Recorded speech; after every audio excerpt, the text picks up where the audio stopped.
અમદાવાદના શ્યામલ 4 રસ્તા નજીક આવેલ શ્રેયસ ફાઉન્ડેશન અહીંની બાળ પ્રવૃત્તિઓ ઉપરાંત હરિયાળી માટે ખૂબ જ જાણીતું છે।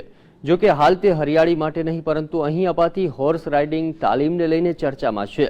આ સંસ્થા 15 જેટલા મા બાપ વિહોણા યુવકોને નાનપણથી જ હોર્સ રાઇડિંગની તાલીમ આપી રહ્યું છે। ત્યારે સંસ્થાની આ મહેનતને હવે રંગ લાગી છે, કારણ કે આજે તે જ યુવકો અમદાવાદ સહિત અન્ય શહેરોમાં હોર્સ રાઇડિંગના કોચ બનીને અન્ય લોકોને તાલીમ આપી રહ્યા છે।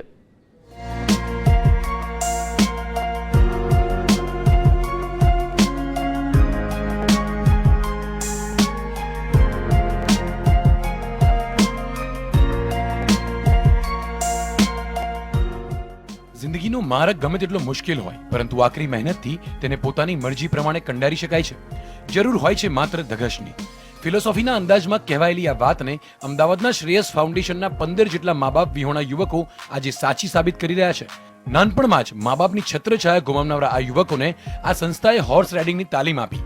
ત્યારે આજે તેમની એ મહેનત રંગ લાવી હોય તેમ સંસ્થાના જ 15 જેટલા યુવકો અમદાવાદ સહિત અન્ય શહેરોમાં હોર્સ રાઇડિંગના કોચ તરીકે ફરજ બજાવે છે। તો કેટલાક યુવકો તો સંસ્થામાં જ હોર્સ રાઇડિંગ શીખવા આવતા બાળકો અને મોટેરાઓના કોચ બની ગયા છે, જેમાંથી તેઓ ખાસી એવી કમાણી પણ કરી લે છે।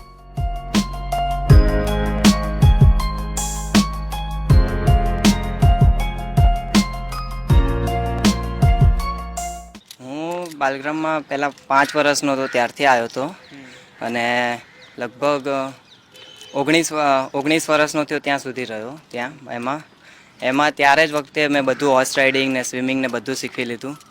અત્યારે હું બહાર જાઉં છું મારી મમ્મી જોડે અને શ્રેયસમાં સ્વિમિંગ અને હોર્સ રાઇડિંગનું કોચિંગ આપું છું। હું અહીંયા 2 દિવસની હતી ત્યારથી અહીંયા આવી હતી। અહીંયા હું હોર્સ રાઇડિંગની તાલીમ બી લઉં છું, પછી સ્વિમિંગમાં પણ જાઉં છું। અચ્છા, એ સિવાય કોઈ સ્પર્ધામાં ભાગ લીધો છે? હા, સાઈબાગમાં ઘોડેસવારીના સ્પર્ધા હતો, એમાં મેં ભાગ લીધો હતો। અને પછી આગળ શું કરવાની ઈચ્છા છે તારી? આગળ એક રાઇડિંગનો કોચ બનવાની ઈચ્છા છે। અહીંયા છોકરાઓ જે હોર્સ રાઇડિંગ શીખે છે અને શીખ્યા પછી મોટા થઈને એ લોકો જે બહારથી બાળકો શ્રેયસમાં તાલીમ લેવા હોર્સ રાઇડિંગની આવે છે એમાં એ લોકો એમને શીખવે છે અને જે કંઈ શીખવાડે કોચિંગ આપે એનું એમને વળતર પણ મળતું હોય છે અને આ રીતે એ લોકો આ રીતે આર્થિક ઉપાર્જન પણ કરી શકતા હોય છે। નાનપણથી જ સંસ્થામાં રહીને ઉછરેલા આ વિદ્યાર્થીઓ આજે અમદાવાદભરમાંથી હોર્સ રાઇડિંગ માટે આવતા લોકોને કોચિંગ આપે છે।